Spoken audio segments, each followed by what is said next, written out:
drove very well today. And unfortunately, you know, 2 stages we drove without power steering, and that made the difference. Toyota Dealer Cape Rally, and some of the big names already have points on the board, while other big names have nothing. With a near-faultless performance in Natal and the excellent speed showed by Toyota's still relatively new Auris S2000 rally car, can season favourite by claiming a second consecutive victory. I'd like to win this one, and yeah, we'll give it a shot. In 2008, Hergen Fecken won 4 of the 8 events and drove well to salvage a 3rd position in Natal. But although it's still early days in this year's championship, the current champion has a fair amount of catching up to do. I've seen at the championship you need to get a lot of good results the whole year through. So, you know, 3rd overall in Natal was fine. I think that's what we're aiming for in this event as well. Top three finish, and if we can win, that'll be great.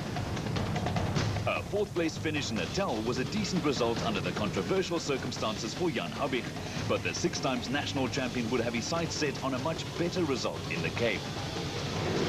Yeah, this is a rally that we quite like. You know, the roads are very quick and there's a lot of place to manoeuvre. So yeah, we enjoy this road, and I think, you know, the car's feeling pretty good. So looking forward to a good result. Cape Townian Fernando Rueda will now tackle his 2nd event in the top S2000 class after successfully finishing his 1st in Natal. You know, it's a very fast rally. We don't have the fast races in the gearbox, but obviously it was my choice. And again, a bit more pressure than last time, but we'll just see how we go. After the incident in Natal, which effectively took all 3 BP Polos out of the running, Enzo Kuhn was probably not the most popular person in a Volkswagen service park. Yeah, I expected a couple of unhappy phone calls from the teammates, but you know, it turned out well. Thanks to the press, we got a lot of publicity, and not for the right reason, but as I said, there's no such thing as bad publicity. Obviously, we're starting on the back foot, but we're looking forward to it. It's in close to our hometown, and it's a very fast event, very different format from Durban, flat out, and we're starting off first today, so we're cleaning the road. Looking forward to that. Going into round 2, Toyota's Marc Cronier also doesn't have any points yet. He had a comfortable lead in Natal before crashing out, and because this is Toyota's home rally, Cronier will have the added pressure of doing well on his team's own event. Oh, what's pressure? Is it something you can eat? I'm not too sure. No, jokes aside, we've got a big task ahead of us, but you know, we're very fortunate. I think the Toyota package at this stage is quite a superior package. Cape Townian Jean-Pierre Damso is another top driver with no points to show after round 1. But Damso grew up on the rally roads of the Western Cape, and if luck allows it, he should be near the top of the leaderboard. I don't know, but after the last rally, first stage going on, I think we just need to face ourselves today, Friday, and then see where we fall in for tomorrow, and maybe attack a bit harder tomorrow. Jalpi van die Kerk also didn't score any points in Natal, but the Pretoria businessman showed excellent pace, even winning stages before crashing out. It's a pity we didn't score points. Everything felt good. The team was well prepared, and we were well prepared. And yeah, unfortunately these things happen. But that's now gone and past. We're here, and we look forward to this race and to score good points. The leading production cars are in a battle of their own as they fight for the coveted production car championship. But there's no doubt that the leading Turbo Subarus and Mitsubishis will once again be a thorn in the Premier S2000 side. Unfortunately, this class has lost the talents of Hein Lateghan, who swapped rallying for off-road racing. Current production car champion Charles Wilkin drove his Sasol Konica Minolta Subaru to a fantastic 2nd position overall during last month's opening round. Where will his sights be for round 2? It's difficult. Hein Lateghan was one of my main rivals. He's not doing rallying anymore, so I've got to maybe put my focus on different cars this event. We'll go into the first few stages, see how we compare to the faster S2000s, and then we'll decide. With Lateghan removed from the production car equation, it will be up to 2007 champion Visser Du Plessis and his similar Pertec machine to take the fight to Wilkin. Everything is better than it was the previous rally, beside our unfortunate break with the crown wheel and pinion. But the car is better, we've improved it, and we're going to probably be able to improve it until after the Sasol. Then it should be where we want it. Mike Nathan will only be driving his second national event behind the wheel of his AWI Mitsubishi Lancer. But this is home soil, so will he be able to challenge Wilken and Duplessis? So, all the top drivers have each other to worry about, but perhaps they should be more concerned about this. These are the super-fast rally roads in the Overberg farmland region of the Western Cape. The stages around Caledon, 130 kilometers east of Cape Town, are perhaps South African rallying's ultimate test of man and machine, as the speeds will reach 200 kilometers an hour. On narrow dirt roads, over blind crests, with little or no margin for error. It's where bravery borders stupidity. I think it's the fastest event this season. Super quick. Fast, fast, fast. A couple of tricky places here and there. This should be good. I think you just got to do everything right in maximum. That's going to be scary. On the Toyota dealer Cape Rally, the crews will cover a 729-kilometer route, of which 169 kilometers over a total of 9 special stages will be against the stopwatch. For the second time this year, the 10 fastest South African rally drivers gather to draw their starting positions. Where you are on the road is not as important here as it was in Natal, but to be first is still considered to be somewhat of a disadvantage. On the Toyota dealer Cape Rally, this burden belonged to none other than Enzo Kuhn. The BP Ultimate Polo driver was followed by the production cars of Visser Du Plessis and Charles Wilken, while Toyota's Mark Ronier would launch his attack from 4th, ahead of current South African champion Hargen Fecken. At 25.1 kilometers, stage 1, just outside of Caledon, gave the crews no chance to get used to the fast and also rough conditions. Rudebloem is also home to the famous water splash, where if you attack too much, you can destroy your car, and if you take it too easy, you can lose loads of time. 5, 4, 3, 2, 1, go. Right 2 opens. Enzo Kuhn and Guy Hodgson would have been a bit rusty going into stage 1 of the Toyota dealer Cape Rally. The last time the 2006 champion drove a car in anger was during the last event of 2008, taking into account that his first outing in 2009 only lasted 3 kilometers. The BP Ultimate Polo survived the long stage 1 and the water splash to record a time of 14 minutes and 59 seconds. It's quite slippery out there, only under the braking, but fine, I'm happy with the stage. Visser Du Plessis and Gerard Snyman were the next ones to find out just how rough and fast the Toyota dealer Cape Rally was going to be. Du Plessis has an entertaining driving style, making the Pertic Subaru a favorite with the crowds. They set the production car benchmark with a time of 15 minutes and 27 seconds. Benchmarks, however, are there to be broken. The Sasol Konica Minolta Subaru of Charles Wilken and Greg Godrich was the next car on the road. The current production car champions were fresh from a fantastic second position overall during the first event of the season, and although Wilken shaved 14 seconds off the time set by Du Plessis, he lost the same amount of time to the S2000 Polo of Kuhn. Yeah, maybe a little bit too cautious in places. This is the Toyota dealer Cape Rally, which means added pressure on the young shoulders of Castrol Toyota's Mark Ronier and experienced navigator Robert Paisley and the Castrol Toyota Auris. Ronier was under strict instruction from Toyota team bosses to reach the end in the Western Cape, and it started well with a time of 14 minutes and 57 seconds. Fifth on the road for day 1 was the ideal position for current champions Hargen Fecken and Pierre Aris to launch their attack in the second of the BP Ultimate Polos.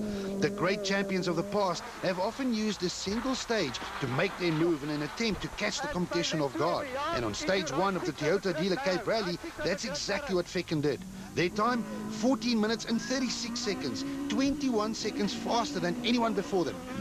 Yeah, look, we need to push really early to get a bit of a gap, so we pushed really hard on this one.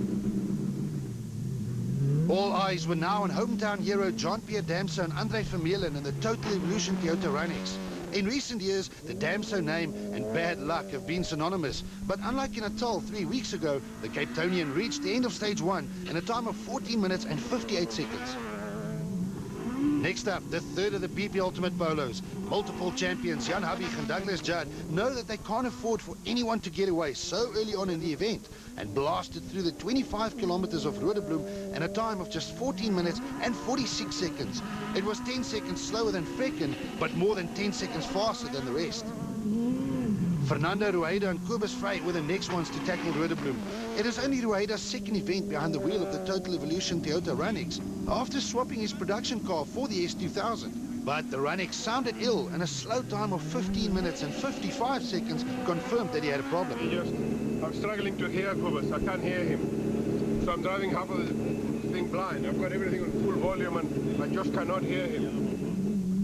After a fine display of driving skill just 3 weeks ago in Natal, Castrol Toyota's Johnny Gemmell and Peter Marsh not only positioned themselves at the top of the championship leaderboard, but also established themselves as more than serious contenders for 2009 Sasol South African Rally Championship honours. Gemmell blitzed through stage 1 in a time of 14 minutes and 39 seconds, just 2 seconds slower than Ficken. The Toyota and Volkswagen battle was now on. The new Africa Developments Toyota Runx of Jaapie van Niekerk and Robin Houghton was the 10th car to cover the 25 kilometers at Röderbloem. Van Niekerk was hoping to build on the excellent pace he showed in Natal and started this event by setting the 7th fastest time. Very rough. A few moments there, I think we broke a right shock at the back. It's very rough out there.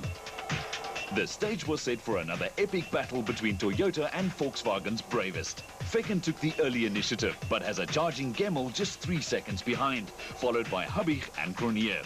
Wilken is the leading production car, and Tien Schubin completes the top 10. Stage 2 of the Toyota Dealer Cape Rally, the 21.9 kilometer test of Jongensklip. It may be warm, dry and dusty, but the speeds on this flowing stage will be super fast, with sections where the rally cars will easily reach their top speeds. Fernando Rueda and Kobus Frey's frustrations from stage 1 also continued on stage 2. During service, his team tried everything they could, but the power-sapping misfire was still under the bonnet of the Total Evolution Toyota Runx. The Spaniard could only manage the 10th fastest time on stage 2, more than a minute off the pace. We can't get the car to pull at all. Once we hook 6th gear, it's really dead, you know. The Pertex Subaru of Visser Du Plessis and Gerard Snyman was pushing hard as ever, completing the 22-kilometer stage in a time of 10 minutes and 39 seconds, but it was only 9th fastest. My navigator tells me I'm braking too early, so there's always work to be done. Jaapie van Niekerk and Robin Houghton are getting faster and faster with every event behind the wheel of their new Africa Developments Toyota Runx. But on this incredibly fast stage, the Pretoria businessman could only manage 8th fastest. Production car champions Charles Wilken and Greg Godrich had their sights set on another top result. The Sasol Konica Minolta Subaru is a regular thorn in the sides of the S2000 machines, but on this event, it seemed as if the thoroughbred races would be just too quick for the production car. Wilken set the 7th fastest time. Enzo Keane and Guy Hodgson were not too pleased about being the first car on the road. It almost always is a disadvantage to sweep and find the road, and on this occasion, it just took the edge of Keane's attack. The BP Ultimate Polo lost a further 19 seconds to the leaders on stage 2. Flat, Enzo. 300, go. 300 now, go. At the trees. The Toyota Dealer Cape Rally was the venue for Mark Cronier's first ever podium finish when he reached the end of the 2008 event in 3rd position. This time, the Castrol Toyota Auris driver settled into a steady pace and completed stage 2 with a 5th fastest time. Maximum crest. To say that the pace was now getting fast would be an understatement. The Total Evolution Toyota Runx of JP Damso and Andre Vermeulen was now flying by setting a blistering time of 10 minutes and just 7 seconds, and that with driving on a flat rear wheel for 8 kilometers. We went a flat wheel about 8 k's from the end in this one. Yeah, so we lost a bit of time, but the stage is still good. Going into stage 2, Ficken and Aries had a slender 3-second lead in their BP Ultimate Polo and gave it their all to try and maintain their lead. A time of 10 minutes and 5 seconds was the fastest so far, but would it be enough to keep the remaining 2 drivers at bay? It's very tricky and there's a lot of places that can catch you out. The answer was no, as Johnny Gemmell and Peter Marsh drove like madmen. The Castrol Toyota Auris barely touched the ground as it completed the nearly 22-kilometer long stage in a time of 9 minutes and 58 seconds for an average speed of more than 131 kilometers an hour, and that on a narrow dirt road. In max left, then 50 slow right. So mid-max crest. Narrow dirt roads are clearly something that multiple champions Jan Hubich and Douglas Judd have seen before. The combination of speed and narrow dirt roads also don't seem to put any fear into their hearts, as the BP Ultimate Polo flew over stage 2 in a stage-winning time of 9 minutes and 53 seconds, a full 5 seconds faster than Gemmell. Yeah, it was a very quick stage, but he just kept the flow going. So, yeah, we stayed on the road as well here and there. After more than 45 kilometers of illegally fast gravel road action, Johnny Gemmell emerges as the early leader. But he had a determined Jan Habig on his tail, just 2 seconds behind. Fecken drops from first to third, but the difference is only 4 short seconds. Damso was looking good in fourth, ahead of another close battle between Cronje and Kuhn. After the break, the pace on the Toyota Dealer Cape Rally heats up even more, taking man and machine to the absolute limit. Will the drivers exceed this limit, and will their machines be able to withstand such? Round 2 of the 2009 Sasol South African Rally Championship. The traditional war between arch rivals Volkswagen and Toyota is in the middle of another tough battle, with Toyota's Johnny Gemmell just seconds ahead of the Volkswagens of Jan Habig and Hergen Fecken. But what will it take to open up a gap? Just break less once or twice, and I think that'll be enough. Yeah, no, we're very close at the moment. We're like third overall, but it's within 2 or 3 seconds, so it's fine. Yeah, it's close. You know, last year this event also was very close, man. Very close. Stage 3, the last gravel stage of day 1. At 18 kilometers, Koppies is the last chance for any of the top drivers to try and put a little daylight between themselves and the chasing pack.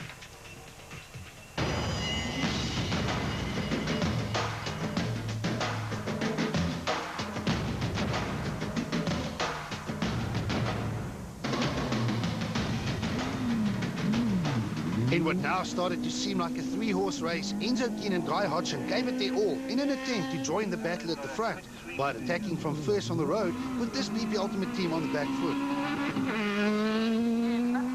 Right 3 in, 100, right 5, tightens to 6, 5, tightens to 6, 100. From second on the road, Visser Du Plessis and Gerard Snyman were comfortably holding on to second position in the production car category, but the Bertix Subaru was slowly losing touch with the production car leader. The production car leaders were Charles Wilken and Greg Godrich. It is only their second outing in the new Sasol Konica Minolta N14 machine from ProDrive in England. And although Wilken had a comfortable lead in his class, he couldn't match the pace of the S2000 machines like he did in Natal. After his eventful start to the season, Mark Cronje and Robert Paisley sported a big red L learner driver sticker on the back of their Castrol Toyota Auris, courtesy of their technicians. Cronje, however, took it with a smile, continued his onslaught, and went flying in stage 3, literally. Jump here. Guys, 80, turn right 9. Turn right 9. Turn right 9. Personally, I think that's as fast as we're going to go for the weekend. I think there's some small gremlins somewhere, and we need to find them. That's it. Fernando Rueda's frustrating day in the Total Evolution Toyota Runnings continued. The Spaniard simply couldn't find the required power on these fast and open stages and continued to lose valuable time. Missing, it just will not pull. The new Africa Developments Toyota Runnings of Jaapie van Niekerk and Robin Houghton was now involved in a battle with Charles Wilken for 7th position overall, with only seconds separating these two as the day slowly drew to a close. At the start of stage 3, JP Damso and Andre Vermeulen were around 30 seconds behind the 3 front runners and ready to launch their attack when Lady Luck again turned her back on the Total Evolution team. Damso completed stage 3 in a very competitive time, but soon after, his rally was over. Coming out of the last stage, we had a bit of a noise from the engine, and yeah, now the service, something wrong in the head, so before we make get more damage, we'll roll it called With Damso removed from the action yet again, it was up to third placed Hergen Fecken and Pierre Harris to make their move, just like they did in stage 1. The BP Ultimate Polo flew through the 18-kilometer stage in a time of just 8 minutes and 52 seconds. Fecken's time was fast, but not the fastest. BP Ultimate teammates Jan Habig and Douglas Judd were once again in a fight for the lead of a national rally. Habig went 2 seconds faster than Fecken and extended his lead over his teammate to 4 seconds. It was now up to Gemmell to try and stay ahead of the charging Volkswagens, and he did. The Castrol Toyota Auris driver has tasted victory already this season, and with a blistering time of 8 minutes and 48 seconds, it was clear that he liked it. The stage-winning time, however, only increased his overall lead to a mere 4 seconds. Is easy left down. Is easy left down. Yeah, it's hot in the car, it's hot to drive, and it's a hot time. From the Overberg farmlands, the crews had to deal with Friday afternoon Cape Town traffic and a number of roadworks on the N2, as they had to make their way to Brackenfell for the final test of the day. It was a short 700-meter stage in a shopping centre parking lot, designed to bring the action to the doorstep of thousands of rally fans. But it's also the type of stage in which a driver has very little to gain and a lot to lose, as sidewalks and pavements lurk around every corner. On these type of so-called spectator stages, times are usually close, with only seconds separating all the top drivers, and this year it was no different. But with only seconds separating the top drivers on the overall standings, a second or two late on day one could come in very handy. Abby Judd set a time of 1 minute flat in the BP Ultimate Polo, but so did teammates Enzo Keen and Guy Hodgson. More importantly, the Castrol Toyota Auris of Johnny Gemmel and Peter Marsh matched the same time, so the overall lead remained at 4 seconds. Mark Ronier and Robert Paisley's Castrol Toyota Auris went 1 second slower. Charles Wilkin and Greg Godrich also only lost 1 second to the leaders in their Sasol Konica Minolta Subaru, but managed to now tie with the new Africa Developments Toyota Runix of Japie van Niekerk and Robin Houghton for 6th position overall. In a battle so close, Hergen Fecken and Pierre Aries were disappointed by losing a further 2 seconds to their rivals Gemmel and Hubby. As is always the case, the Premier S2000 and Class N4 production cars occupied the top of the standings, but behind them a host of up-and-coming drivers spread out across 4 more different classes were all involved in their own private battles. Cape Townians Mike Nathan and Derek Jacobs were now in their second event behind the wheel of the AWI Mitsubishi Lancer. Nathan was not yet on the pace of the production car leaders, but he was involved in a furious battle with the Subaru Impreza of young Zimbabwean driver Chase Atwell and Brian Carriel for the final step of the production car podium. Going into the last stage of the day, Atwell actually had the upper hand, but proved that drivers have lots to lose on those short task stages, landing third in the production car battle back to Nathan. In Class A7, the top class for rally cars with only front-wheel drive, defending champions Chris de Wit and Dean Redlinghuis's nightmare continued. For the second successive event, the Total Evolution Toyota Runix failed to make the start, courtesy of yet another engine failure. Skalk Burger and Armand de Tooy took the initiative by winning stage 1 in their USN Spike Energy doing Toyota Corolla, only to retire 1 stage later, also courtesy of an engine failure. Burger's demise left the door open for Stefan Wilken and Greg Gericke and their Panhard Seats Volkswagen Polo to fight it out with class rivals Evan Hutchison and Alvin Kutsia in their Motorrad Toyota Runix. Hutchison was fresh from a win on the Off-Road Championship and is now starting to put his skills to good use in rallying. But at the end of day 1, the Panhard Seats Polo was just a little too strong. Wilken ended day 1 with a mere 7-second class lead, which drew the battle lines for day 2. Class A6 was once again the battleground for the trio of Total Evolution Toyota teammates. Current class champion Craig Trott with Robbie Coetzee in the hot seat was as consistent as always and completed the day without taking any risks. But the real class battle was between Rodney Versaghi and Catalin Swan and the Toyota Auris of Mohamed Musa and Grant Martin. Versaghi won in the first round in Natal, but it was Musa who set the pace until he was forced to retire. Here in Cape Town, it was much closer, with only 8 seconds separating these two in Musa's favour as they headed for bed after day 1. Class A5 is the first step on the rally ladder and the place to look if you are looking for tomorrow's champions. Cape Town youngster Ashley Haig-Smith and Hilton Orfrey drove well to end the day 3rd in class in their Team React Toyota Yaris. But all eyes were once again on the much talked about battle between BP Ultimate City Golf teammates Andre Kleinwerk and Des de Fortier and Gugu Zulu and Carl Peskin. Kleinwerk is the current class champion and Zulu a former Class A5 champion. But it was Kleinwerk who once again impressed friend and foe with a dominating performance, ending the day with a 30-second advantage over Zulu. In the remaining production car class, Class N3, Dave Compton and Pierre Jordan opened up a commanding class lead of nearly a minute in their Sasol Toyota Runix. Cape Townians Duncan English and Rob Williams put their local knowledge to good use by occupying second in their Toyota Runix, but had the determined team of Abdurrahman Amle and Yusuf Ghanif in a similar car breathing down their necks, just 8 seconds behind. A hot and long day finally came to an end, allowing the remaining crews to recover and replenish their energy for an even longer day 2. Will Gemmel hang on to his slender lead, or will Volkswagen turn the tables? Day 2 of the Toyota Dealer Cape Rally, and the day that would determine the winner of round 2 of the Sasol South African Rally Championship. Nothing in rallying can be taken for granted, but with the way things have played out on day 1, the winner should come from the leading group, consisting of Johnny Gemmel, Jan Habig and Gergen Fekken. There's really no option but to go as hard as we can. The car's feeling good. Douglas is on the notes. Well, what is it to do? There's 5 stages, so we'll push hard, see if we can take 10, maybe more. And if it comes to the last stage and we're not there, then maybe we'll give up. But the first 2 stages we'll push. The plan, we're only 4 seconds in front, so we've still got to go. As the overnight rally leader, Johnny Gemmel got to choose his starting position for day 2, and to no one's surprise, he chose to defend his slender lead from 8th on the road. With everyone wanting to be further back, day 2's starting order ended in a perfect reversal of day 1's positions, with 8th place Visser Du Plessis having no choice but to sweep the road. The remaining 5 stages of the Toyota Dealer Cape Rally will all be contested on dirt back in the Caledon farmland region. Stage 5 was a repeat of the first stage, with the famous water splash waiting to entertain the enthusiastic crowd again. On most days, it will be a disadvantage to be the first car on the road, or the road sweeper as they call it. But on the last day of the Toyota Dealer Cape Rally, it turned out that first on the road was not such a bad place to be. The reason? Dust.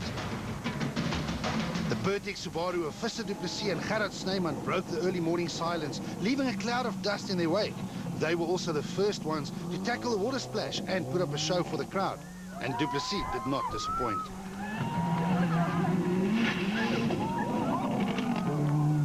With spectators so close to the action, this served as a reminder that rallying is a dangerous sport.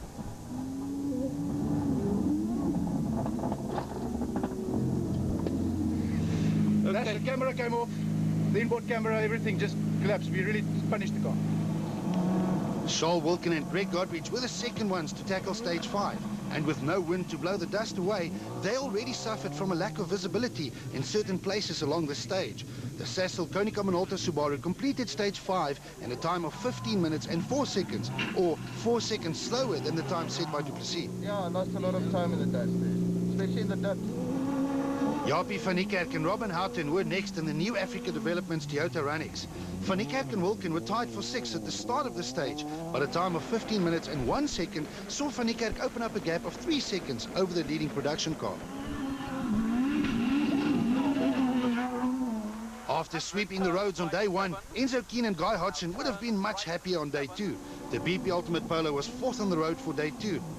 But by now the dust proved to be a real problem. Keen set a time of 15 minutes and 3 seconds, 3 seconds slower than Du Plessis and 4 seconds slower than his own time from the day before. No, it's difficult now. I think the car in front of us had a problem this week. We really had to go slow towards the end. Mark Ronier and Robert Paisley were now in a difficult position in their Castrol Toyota Auras. The youngster was a little too far behind the leading trio to try and reel them in without taking any risks. And risks on this event was something he could not afford to take. Ronier pushed on regardless and blasted through the dust and the stage in a time of 14 minutes and 49 seconds. No cut. Left 2 and Chris, right 1. You know, one thing I've learned in the off-road is, yeah, there are a couple of small tricks that you learn in the dust, and I think I applied them there. Yeah, I'm quite happy with the result. With only the top 3 remaining, this was the time for the aspiring victors to make a move. Remember, the gap between Fekken in 3rd and Gemmel in 1st, with Habig in between, was only 10 seconds at the start of the day. But Gergen Fekken and Pierre Arries put in an early performance that reminded of the great Serge Damso. Their strategy was to hit hard on the first stage of the day and catch the competition off guard, which was exactly what they did. Fekken flew past the finish in a time of 14 minutes and 34 seconds. It's a bit dusty, so you can't see the lines, and obviously we ran a bit wide on one of the corners and we got a bit of a flat on the right rear, but the dust is the main problem. Jan Habig and Douglas Judd now had it all to do in their BP Ultimate Volkswagen, but the 6-times champion simply could not match the Flying Fekken through this first stage of the morning. Habig was faster than anyone else, but lost 9 seconds to teammate Fekken. The dust also didn't help. But I suppose it'll be the same for most of the guys, so we'll just have to see who has the most luck with a bit of wind that comes up and a bit of a breeze. Yeah, but we didn't have a nice stage, yeah? With With Johnny Gemmell and Peter Marsh still in the stage, it was unclear as to who would be leading. The Castrol Toyota Auris started the day with a 4-second advantage and needed a time of 14 minutes and 44 seconds to remain in the lead, but could only manage a time of 14 minutes and 51 seconds. It was fast, but not fast enough. The former rally leader dropped from first to third, and the dice was now on.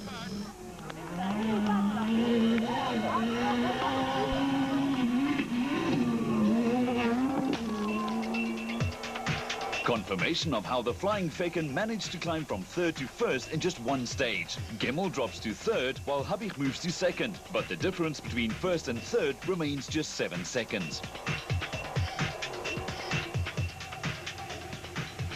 Yeah, we had a good stage, a bit dusty, but obviously everyone had the dust, so we pushed quite hard and it seems to be a good time. After the break, we take a glimpse of what the teams have at their disposal to keep them safe at these breakneck speeds. And the race for rally honours reaches boiling. It's the final day of the Toyota Dealer Cape Rally, and only 7 seconds stand between Johnny Gemmell, Jan Habig, Hergen Feken and victory. In a battle this close, risks will have to be taken, and taking risks on this fast event is dangerous business. 200 kilometers an hour is fast enough to land anyone in jail, and extremely dangerous. So just imagine how dangerous it must be to do 200 kilometers an hour on loose and slippery gravel, over blind rises, and with corners to negotiate. Yeah, well, you know, I like to refer to this event as the Overberg Grand Prix because the average speeds are very high. We're living at over 140 kilometers per hour all the time. In a sport so dangerous, what can be done to ensure the safety of both driver and navigator? The first thing is pace notes, or safety notes as they can say. The organisers give us a book that tell us every single gradient of the corner, the severity of the jumps, how far to the next instruction, where as opposed to previous rallying, the organisers only told us any extreme cautions or turn-offs of the major road. And it's quite ironic because this makes us a lot faster, but a lot safer. But when things do go wrong, they go wrong big. The second thing is general safety of the vehicle. We've got safety harness, 6-point harness around the body. We've got a very strong roll cage made of special chrome body steel. So proper seat, no padding, very, very strong, not the most comfortable. Something goes wrong, hopefully we're in a cocoon, we're fully safe. So we'll be very unlucky to get hurt in this thing. Okay, the third thing, of course, for safety is to protect the head in the case of a large accident. A number of injuries have been caused in the last few years of breaking their neck. Is the HANS device, which actually is strapped onto my shoulders, under the seat belts, and it's tied onto the helmet. So physically, I can't move my head that much in the case of a big accident, which saves my neck. Stage 6 is a 14.5 kilometer test of yet more fast and open rally roads on the outskirts of Riviersonderend. And as far as the drivers are concerned, hopefully less dusty. Next up is Stage 7, a repeat of Stage 3 from the day before. With no service in between, a problem on Stage 6 could prove to be costly.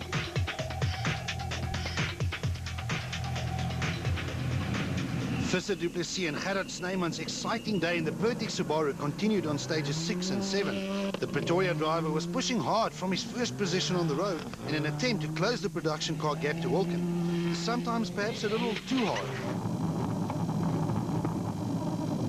Besides some scratches and a missing set of side mirrors, the Scooby survived to maintain its 8th position overall. Charles Wilken and Greg Godrich had a clean run over both stages 6 and 7 and maintained their comfortable production car lead in the Sasol Konica Minolta Subaru. Their dice, however, was with the S2000 machine of Japie van Niekerk. Wilken emerged from this loop of stages in 6th position overall, but more importantly, with a 17-second advantage over the chasing van Niekerk. Been having a good dice with Japie the whole day, but unfortunately the last 2 stages I presented a Fuzzelwood. Van Niekerk and Robin Houghton were still ahead of Wilken after stage 6, but a conservative time on stage 7 saw them slip in behind the production car. The BP Ultimate Polo of Enzo Keane and Guy Hodgson was still soldiering on with the 2006 champion driving as hard as always, but on this event it was only good enough to occupy 5th position at this late stage of the rally. A broken power steering pump didn't help either, and Keane found himself 19 seconds from the car in 4th position. we lost the power steering at the start of the stage, so we're battling today. After a steady run, that current fourth position belonged to the Castrol Toyota Auris of Mark Cronje and Robert Paisley. Cronje is used to higher placings on the leaderboard, but on the Toyota Dealer Cape Rally, the pressure was on him to finish. And with just 2 stages to go, he was on track to do just that. And turn left 9, no cut. Left 9, no cut. Early rally leaders Johnny Gemmell and Peter Marsh were still only seconds behind the overall lead and had everything to drive for. A win here would mean 2 wins in 2 events and a great championship points lead. But a broken shock absorber in stage 7 slowed the Castrol Toyota Auris down. Gemmell still ended stages 6 and 7, only 9 seconds from the overall lead. About 5 k's from the end, the right shock let go, so we lost a bit of time there, but our time wasn't bad. So still 2 stages to go and we can maybe give it a go. Going into the fast stage 6, Hergen Fecken and Pierre Aries were only 3 seconds ahead of BP Ultimate teammates Jan Habig and Douglas Judd. They may be teammates, but there is no love lost between these 2 rivals, and given half a chance, they both would grab every possible opportunity to fight for a win. Habig won stage 6, but more importantly, he took exactly 3 seconds from Fecken. So with just 3 stages to go, we have a tie at the top of the leaderboard. But Habig wasn't done yet. The multiple champion really opened up the taps on stage 7, again setting the fastest time, and again by 3 seconds. So in just 2 stages, a 3-second deficit became a 3-second lead. Yeah, I think it's going quite tough in the front. Johnny's going well, and Bergen is also pushing very hard. So yeah, there's no margin for error whatsoever. So everyone's on the limit, I guess. 7 stages have come and gone, and the Toyota Dealer Cape Rally is still far from being decided, with teammates Habig and Fecken fighting tooth and nail at the top of the leaderboard. The difference is only 3 seconds, with Johnny Gemmell a further 6 seconds back. Further down the field, the individual class battles were just as fierce. Class A7 was now only a 2-horse race between overnight leaders Stefan Wolken and Greg Gericke in the Panhard Seeds Polo and the motorized Toyota Runnix of Evan Hutchison and Alvin Kutsia. The Polo and Runnix traded stage times on every stage, with only seconds separating the 2 throughout the day. It was one of Hutchison's best performances yet, but he was facing a 150-second penalty for taking extra time in service, allowing the young Wilkin to not take any risks and to claim his 2nd consecutive Class A7 victory of the year. Yeah, we won the first one. We're going on the second one. Day 1 didn't start so well. We had a fair amount of problems, but we managed to open up a comfortable lead. Day 2, we went in with our lead. Evan managed to pick up a penalty. So we just consolidated our lead from there, and we brought it home in first place, which was the plan. And that makes it 2 in a row. So we're going for a hat-trick on the Sasson. Class A6 was, as always, an all-total Evolution Toyota affair. Mohamed Musa and Grant Martin had their fair share of niggles in the Auris, allowing first-round winners Rodney Versake and Caroline Swan to almost stay in touch during the early part of day 2. But in stage 6, the gearbox in Versake's Runnix cried enough. His demise left the door open for Capetonians Andy Haig Smith and Stephen White to claim the final step of the class podium in their Team React Toyota Corolla.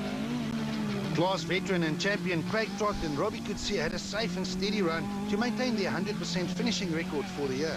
But the class honours went to the very talented team of Musa and Martin, who will now definitely have their sights set on the class championship.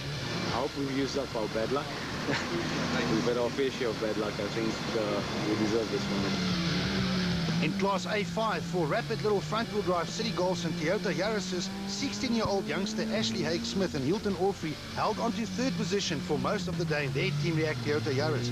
But on the final stage of the event, the young Capetonian got reeled in by the similar Total Evolution car of Vusi Mabanga and Sean Visser, who claimed the final step of the class podium after a steady run. Fans were once again treated to an epic fight between class rivals and BP Ultimate teammates Andre Kleinwerk and Des de Fortier and Gugu Zulu and Carl Peskin. The fight between these two will be one of the highlights to watch throughout the year. And as in Natal, it was Kleinwerk who set the initial pace. But as in Natal, it was Zulu who took the win. Kleinwerk had a relatively comfortable lead of 22 seconds going into the last stage. But a puncture that took him more than 2 minutes to repair also robbed him of victory, handing Zulu his 2nd victory of the year. Yeah, no, certainly it's quite ideal to start off a championship, but you know, Andre is really keeping me honest. Today it's been a difference of 30 seconds throughout the whole day after we lost out on the first stage yesterday. But only on the last stage we were able to actually take it. After he had a problem, I think he had a flat tire, so it was very close. We were swapping seconds every single stage. Class N3 is for near standard production cars with engines up to 2 litres in capacity. It is also the playground for a host of Toyota Runnix RSIs. Duncan English and Rob Williams were second in class going into day 2, but were forced to retire their Runnix in stage 6. The similar car of Abdu Rahman Amle and Yusuf Hanif was quick all day, finishing second in class and a very respectable 16th overall. But for the second time this season, the class honours went to the Sasol Toyota Runnix of former track racer Dave Compton and Pierre Jordan. Compton was simply flying, bringing the car home in 13th overall, ahead of the faster Class A6 cars.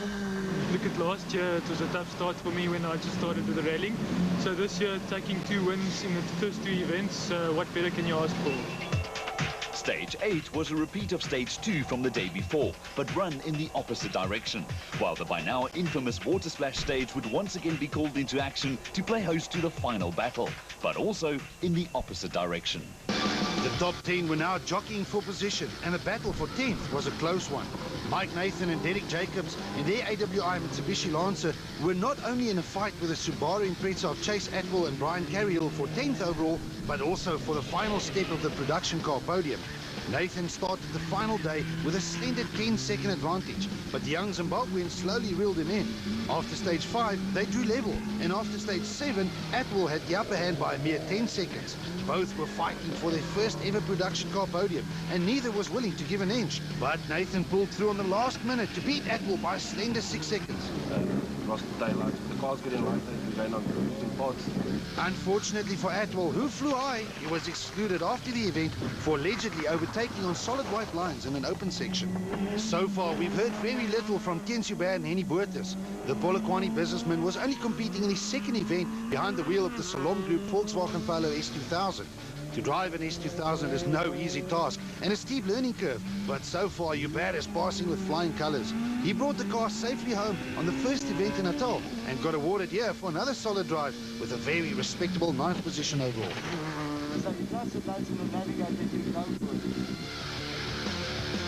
The nightmare inside the Total Evolution Toyota Runnix of Fernando Rueda and Kobus Frey continued on day 2. After solving the misfire mystery, the Spaniards stopped halfway through stage 7 with no gears.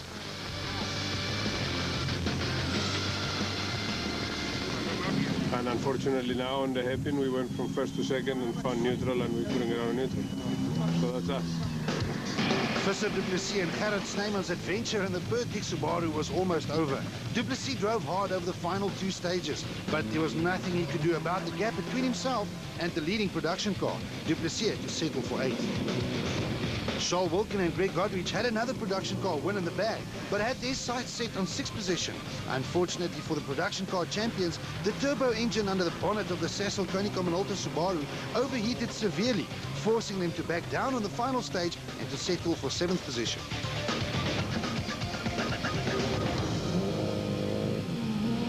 Jaapie van Niekerk and Robin Houghton in their new Africa developments Toyota Runnix were awarded for their consistent drive with a generous helping of championship points for 6th. The BP Ultimate pairing of Enzo Keane and Guy Hodgson survived a frustrating weekend to reach the finish in 5th place.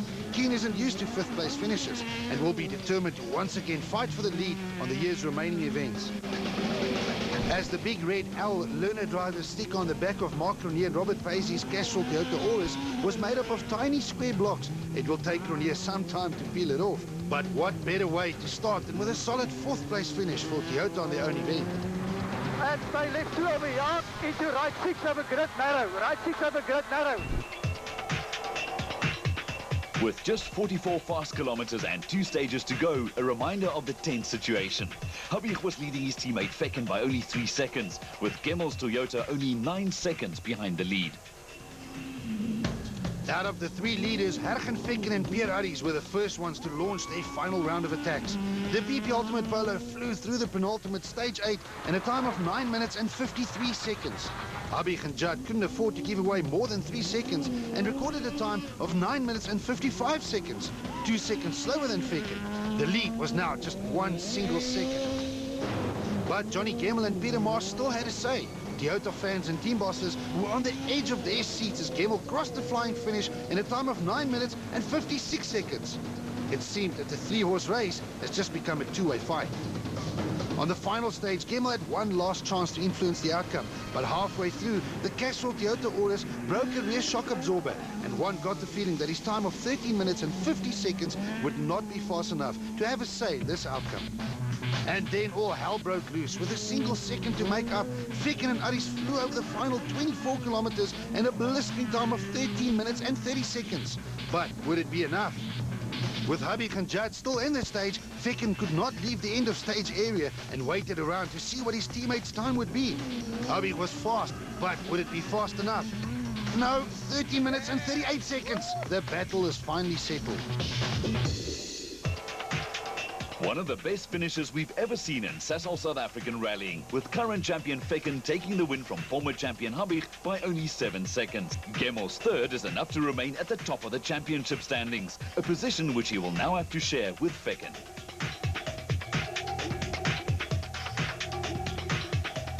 The top three on the overall standings are all S2000 machines, while Wilken's 7th is enough for another production car win. Stefan Wilken takes Class A7 ahead of Hutchison, while Musa gets on the scoreboard with a fine Class A6 win. Sulu got a lucky break in Class A5 to record his second victory of the season over teammate Kleanvan, while Compton put up a great show to claim Class N3. Back at the Toyota finish in Somerset West, it was time for Fecken and Aris to celebrate a hard-won victory. Yeah, look, we had a fairly good day yesterday, and we were 10 seconds behind this morning, and we gave it a good push in the first stage, and we were leading after the first stage, and then Danny and Gemmell were with us the whole day, trading times and trading first place all the way through. And this last stage, going into the last stage, Johnny was 1 second ahead of me, and we just pushed as hard as possible. Jan Habig fought bravely, but was forced to spray the champagne from the second step of the Toyota dealer Cape Rally podium. We had a good go today, and then we had quite a high jump at the beginning of the stage, and the nose dug in, and the whole radiator got filled up with sand, and it ran a bit hot for the remainder of the 20 kilometers, and maybe that was just enough to give him a small edge. But anyway, look, it was a good dice, and he drove it. Harrington drove very well, and I think he deserves the win, and yeah, well done today.